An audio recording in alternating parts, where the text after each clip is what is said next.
मैं हूं शहजाद अमान और आप देख रहे हैं ASA TV। आज मैं आया हूं पत्तोकी में। यहाँ पे हज़रत बाबा अब्बास के दरबार पे आऊँ। यहाँ पे जो है ना कुछ बाबा जी के ग़ुलाम हैं, इनसे बात करते हैं।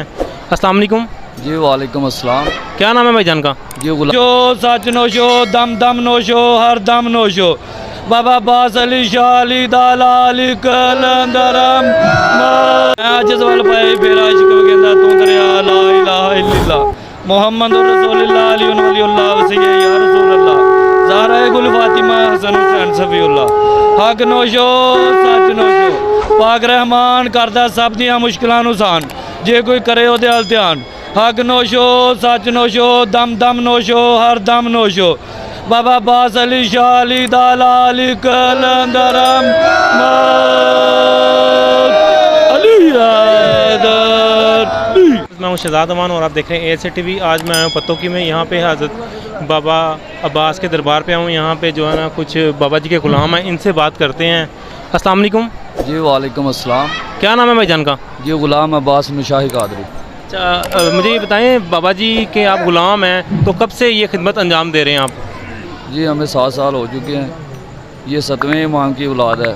7वें इमाम कलमा संदल पाक थी साफ हुए तन मूसा काजम सिद्दक से थी मन सही जाफ़र के फरजंद जो है नबी के रतन जो गैर के ही इमाम को वो खारजी अखार या पीर मनो आइजी मुश्किल आसान करो जी या मुश्किल आसान कर करा याद 5 दिन सुबह शाम ये दुआ दरूद पर मुहम्मद सलवात मुर्तज़ा ए मूसा काजम अलैहिस्सलाम दी आल औलाद दा वेड़ा बाबा अब्बास अली शाह अलमरूफ गुलरां अली सरकार ये पत्तोकी दे विच सरकारां दा आस्थान है। असीं पीड़ी पाक रहमान तो आए हैं ज़िला गुजरां जी बिस्मिल्लाह। की करामात ने इन्हां दियां कोई 1-2 करामातां दस दो मैनूं, मेरे ਜਿਹੜੇ ਦੇਖਣ ਵਾਲੇ ਨੇ ਉਹ ਵੀ ਮਤਲਬ ਕਿ ਚਾਹੁੰਦੇ ਨੇ ਇਹਨਾਂ ਨੂੰ। ਇਹ ਦੇਖੋ ਨਾ ਜੀ ਇਹ ਕਰਮਾਤ ਹੀ ਹੈ ਨਾ ਸੈਯਦ ਲਜਪਾਲ ਦੀ ਸਾਰੇ ਕਿੱਥੋਂ ਚੱਲ ਕੇ ਆਏ ਨੇ ਸਰਕਾਰਾਂ ਦੇ ਕਦਮਾਂ ਦੇ ਵਿੱਚ। ਇਹ ਤੋਂ ਵੱਡੀ ਕਿਹੜੀ ਕਰਮਾਤ ਹੋ ਸਕਦੀ? ਲੰਗਰ ਨਿਆਜ਼ ਸਰਕਾਰਾਂ ਦੇ ਚੱਲ ਰਹੇ ਨੇ, ਵਸੀ ਤੋਂ ਵਸੀ ਚੱਲ ਰਹੇ ਨੇ। ਉਹ ਸਹੀ ਲਜਪਾਲ ਦਾ ਕਰਮ ਹੈ। ਇਹ ਸਭ ਤੋਂ ਵੱਡੀ ਕਰਮਾਤ ਹੈ ਕਿ ਦੇਖੋ ਆਵਾਮ ਕਿੱਥੋਂ ਚੱਲ ਕੇ ਆਈ ਹੈ। ਕੋਈ ਕਰਾਚੀ ਤੋਂ ਆਇਆ, ਕੋਈ ਪਿੰਡੀ ਤੋਂ ਆਇਆ, ਕੋਈ ਗੁਜਰਾਂਵਾਲੇ ਤੋਂ ਆਇਆ, ਕੋਈ ਹਫਸਾਬਾਦ ਤੋਂ ਆਇਆ। ਇਹ ਕਰਮਾਤਾਂ ਹੀ ਨੇ ਲਜਪਾਲ ਦੀਆਂ ਕਿ ਬਗੈਰ ਸੱਦਣ ਤੋਂ ਆਵਾਮ ਪਹੁੰਚੀ ਕਦਮਾਂ 'ਚ। ਅੱਛਾ, ਮੈਨੂੰ ਇਹ ਦੱਸੋ 10 ਸਾਲ ਬਾਅਦ ਜਿਹੜਾ ਨਾ ਇਹ ਮੇਲਾ ਦੁਬਾਰਾ ਲੱਗਿਆ ਵੇ ਤੇ ਇਹਦੇ ਬਾਰੇ ਵਿੱਚ ਤੁਸੀਂ ਕੁਝ ਕਹੋਗੇ?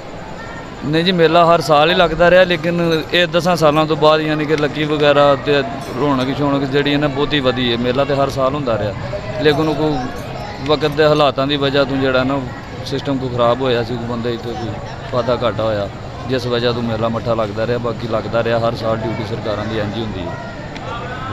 ਮਿਹਰਬਾਨੀ ਸਰ ਜੀ ਬਿਸਮਿल्लाह। ਬਹੁਤ ਸ਼ੁਕਰੀਆ।